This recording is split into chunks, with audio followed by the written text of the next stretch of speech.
மதத்தின் பெயரால் மக்களை பிரித்து, மொழியின் பெயரால் மக்களை பிரித்து, இனத்தின் பெயரால் மக்களை பிரித்து, ஒரே நாடு, ஒரே தேர்தல், என்ன ஒரே மதம், ஒரே மொழி அப்படின்னா எப்படி? அது ஒரே நாடு, ஒரே மதம், ஒரே மொழிக்கு என்ன இந்தியாவில் வாய்ப்பே இல்லையாப்பா ராசா?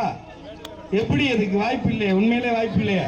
ஏன்னா அரசியலமைப்பு சட்டத்தில் அப்படி இல்லையா? இது என்ன ஒரு சிம்பிளா சொன்னா, படர் தாமரை வந்தால் உடம்புக்கு நாசம், ஆகாய தாமரை வந்தா குளிக்கிற குளத்துக்கு நாசம்.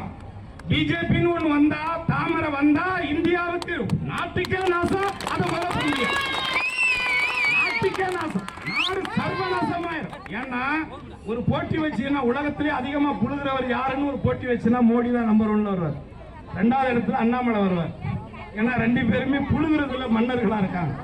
ஒரு நாட்டில் ஒரு தேசத்துல மக்கள்கிட்ட இருந்து வரி பணத்தை வாங்கி அந்த பணத்தை தனியாருக்கு, கார்பரேட் கம்பெனிக்கு, அம்பானி கும்பானி அந்தானி இந்தானின்னு கண்ட ஆணிகளுக்கு கொடுத்துட்டு எவன்ட்டையும் காசை வாங்காம அவங்க வெளிநாடு தப்பிச்சு போறதுக்கு இவங்களே பிளான் பண்ணி கொடுத்துட்டு கடைசியா அவங்கள பிடிக்க முடியல. அந்த பணத்தை எல்லாம் 12 லட்சம் கோடிகளை, நல்லா புரிஞ்சுக்கோங்க மக்களே, 12 லட்சம் கோடிகளை தனியாருக்கு கொடுத்துட்டு அதை வசூல் பண்ணாம தள்ளுபடி செய்த ஒரு மட்டமான ஒரு அரசு அப்படின்னா உலகத்திலேயே அது இந்தியாவில் தான். அதுவும் இந்த மோடியினுடைய பாஜகவினுடைய அரசு தாங்கிறத மக்கள் புரிஞ்சுக்கணும். 60 ஆண்டு காலங்கள் காங்கிரஸ் உட்பட பல கட்சிகள் இந்தியா ஆட்சி பண்ணியிருக்கு. 60 வருஷம் அவர்கள் இந்தியர்கள் மீது, ஓ மீது, ஏ மீது சேர்த்து இந்த நாட்டுக்காக வாங்கின கடன் 50 லட்சம் கோடி. 60 வருஷம் ஆட்சி பண்ணி 50 லட்சம் கோடி கடன் வாங்கியிருக்காங்க. ஆனால் இந்த 10 வருஷத்துல இந்த மோடி அவங்க சம்பந்தப்பட்ட இந்த பிஜேபி அரசாங்க ஆட்சிக்கு வந்து இந்தியா மேல, ஓ மேல, ஏ மேல சேர்த்து வாங்கியிருக்கிற கடன் எவ்வளவு தெரியுமா? 1,50,000 கோடி. 1 லட்சம் கோடி ஜாஸ்தியா வாங்கியிருக்கான். 60 வருஷம் வாங்கின கடனை 10 வருஷத்துல 1 லட்சம் கோடி வாங்கியிருக்கான். சரி, வாங்கின கடனை வந்து அவன் தானே அடைக்கணும். யாருக்கு வேணா அடைக்கணும்.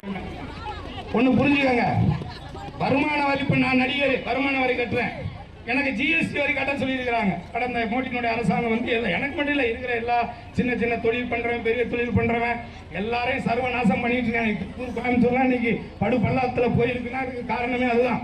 அந்த ஜிஎஸ்டி வரி நான் போன 31ஆம் தேதி கிட்டத்தட்ட 4.5 லட்சம் ரூபாய் கட்டியிருக்கிறேன். எவ்வளவு? 4.5 லட்சம் போன 31ஆம் தேதி இந்த நாட்டுக்கு நான் கட்டியிருக்கிறேன். நான் இந்த இதுல சம்பாதிக்கிறேன். ஏன்னா அவர் கொடுத்தா லைஃப் டைம் ஒரு குவார்டர் வாங்கி அடிக்க வச்சுக்கலாம். ஒரு பில்டிங் லெவலில் வைக்கலாம். 4.5 லட்சம் ஒன்றும் சின்ன காசு கிடையாது. ஆனா அப்படி நான் கட்டுறதுல எனக்கு ஒன்றும் பிரச்சனை இல்லை. நாட்டினுடைய சட்டத்துக்கு ஒரு இந்திய குடிமகனாக நான் கட்டுப்பட்டு, உடன்பட்டு, மனப்பூர்வமா நான் கட்டுறேன். ஆனால் இப்படி என்ன மாதிரி கோடான கோடி மக்கள், நீங்க என்ன வரி கட்டுறீங்கன்னு கேட்டா நீங்க யோசிக்காதீங்க. நீங்க கட்டுறீங்க உங்களுக்கு தெரியாமல. நீ போட்டிருக்கிற துணிமணில இருந்து, கையில கழுத்துல போட்டிருக்கிற நகை நட்டுல இருந்து, வீட்டுல வாங்கி வச்சிருக்கிற பீரோல இருந்து வரி எடுப்பா. இப்ப வரக்கூடிய இந்த தேர்தல் மாண்புமிகு தமிழக முதல்வர் அண்ணன் மு.க. ஸ்டாலின் சொன்னதான், இது 2ஆம் விடுதலை போராட்டத்துக்கான ஒரு தேர்தல்.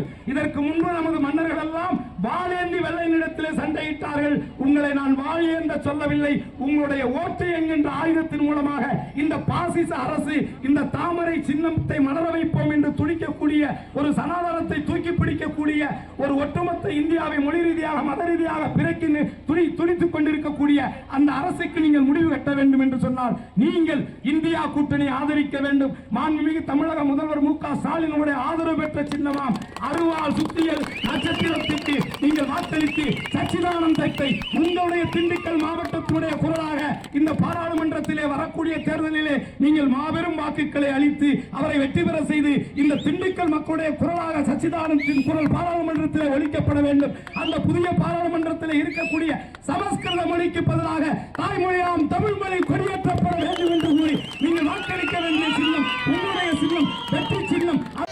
பணம் கொடுக்கணும் எல்லாம் விட்டுருவாங்க. இந்த 5-10 ரோட்ல எடுத்துட்டு போறேன், அதை பிடிக்கிறதுக்காக வந்திருக்கிறவங்க எப்படி மோடியா அப்படித்தான் அதுக்கு உசுரை கொடுத்து மாண்டு போன ஒரு கூட்டத்தில் இருந்து வந்தவங்க நம்ம எல்லாருமே தான். இந்த மண்ணுக்கு சொந்தக்காரன் எல்லாருமே தான். அதனால ஆமாங்க, விடுங்க, நீங்க விடுங்க. நம்ம தேர்தலை பார்த்துக்கிட்டு தான் இருக்கிறோம். அந்த மாதிரியான மானங்கட்ட தேர்தலா இந்த தேர்தலை மக்களாகிய நீங்கள் பார்த்துடக்கூடாதுன்னு ஒரு எச்சரிக்கைக்காக நான் வந்திருக்கிறேன். தயவு கூர்ந்து.